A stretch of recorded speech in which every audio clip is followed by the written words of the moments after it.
तरह इस्लाम के अंदर नमाज एक रुकन है, रमज़ान शरीफ के रोज़े रुकन है, हज करना रुकन इस्लाम है, इसी तरीके से ज़कात भी इस्लाम का एक रुकन है। ज़कात ये अल्लाह तबारक व तआला की जानिब से हम पर माली इबादत फ़र्ज की गई है, लेकिन ये मशरूत है। अगर इंसान मालिके निसाब है तब उसके ऊपर ज़कात फ़र्ज है।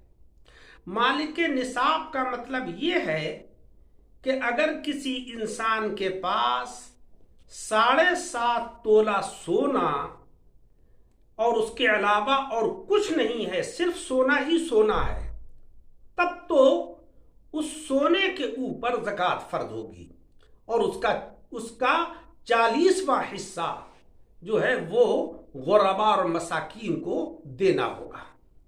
और अगर किसी के पास 7.5 तोला सोना नहीं है, उससे कम है, और उसके अलावा न उसके पास चांदी है, न उसके पास कैश है, न उसके पास माले तिजारत है, तो उस सोने के ऊपर ज़कात फ़र्ज नहीं होगी। यानी अगर किसी के पास 6 या 6.5 तोला या 7 तोला सोना है और उसके अलावा कुछ नहीं है, तो उस सोने के ऊपर ज़कात फ़र्ज नहीं होगी। और अगर किसी के पास 52.5 तोला चांदी है, तब उस चांदी के ऊपर ज़कात फ़र्ज होगी। और अगर किसी के पास न सोना है न चांदी है, सिर्फ कैश है, तब उस रकम का ये हिसाब लगाया जाएगा कि ये 52.5 तोला चांदी के बाकदर है या नहीं। अगर 52.5 तोला चांदी के बाकदर बैठती है वो रकम, तो उसका 40वां हिस्सा ज़कात की शक्ल में दिया जाएगा। और अगर किसी के पास 2 या 3 तोला सोना है, 10-20 तोला चांदी है, कुछ कैश है, तो अब तीनों की रकम का हिसाब लगाया जाएगा। 52.5 तोला चांदी का निसाब मुकर्रर होगा, 52.5 तोला चांदी के बराबर। अगर सारी रकम बैठती है तब ज़कात उसके ऊपर फ़र्ज हो जाएगी। लेकिन इसमें शर्त यह है कि उस माल के ऊपर हौलाने हौल यानी 1 साल गुजर गया हो, तब उसके ऊपर ज़कात फ़र्ज होगी।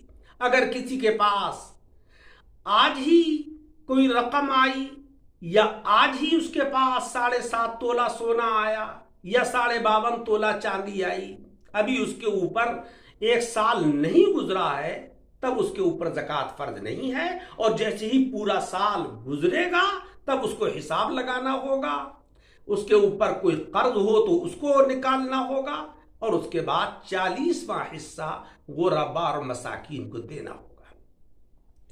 इस्लाम का एक बेहतरीन कानून ये है कि ज़कात के अंदर नियत करके ज़कात की रकम का किसी गरीब को मालिक बना देना, इससे ज़कात अदा हो जाएगी।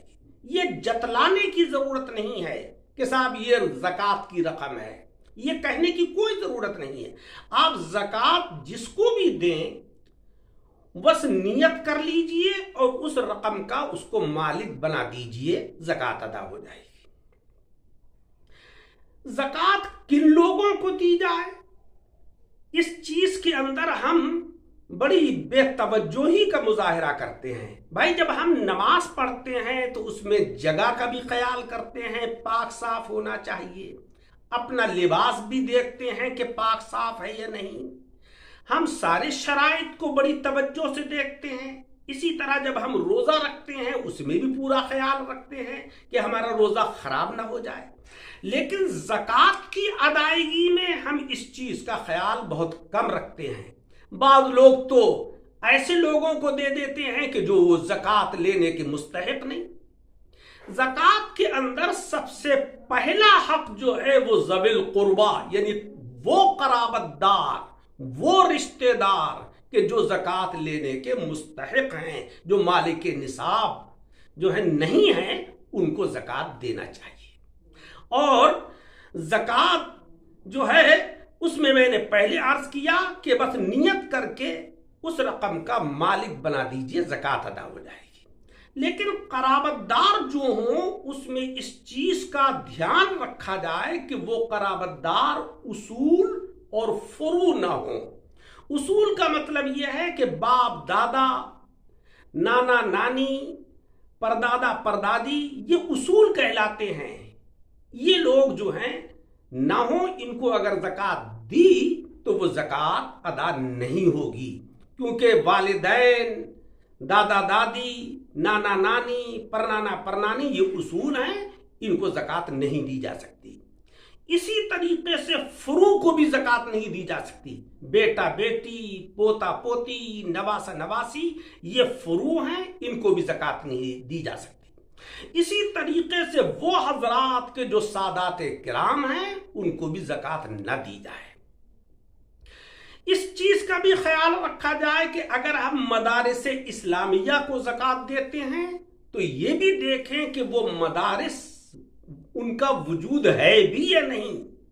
ہم نے ایسے لوگوں کو زکوٰۃ کی رقم دے دی کہ جو مدارس کے نام پر چندہ تو وصول کرتے ہیں کہ مگر مدرسہ کوئی بھی نہیں ہوتا ہے۔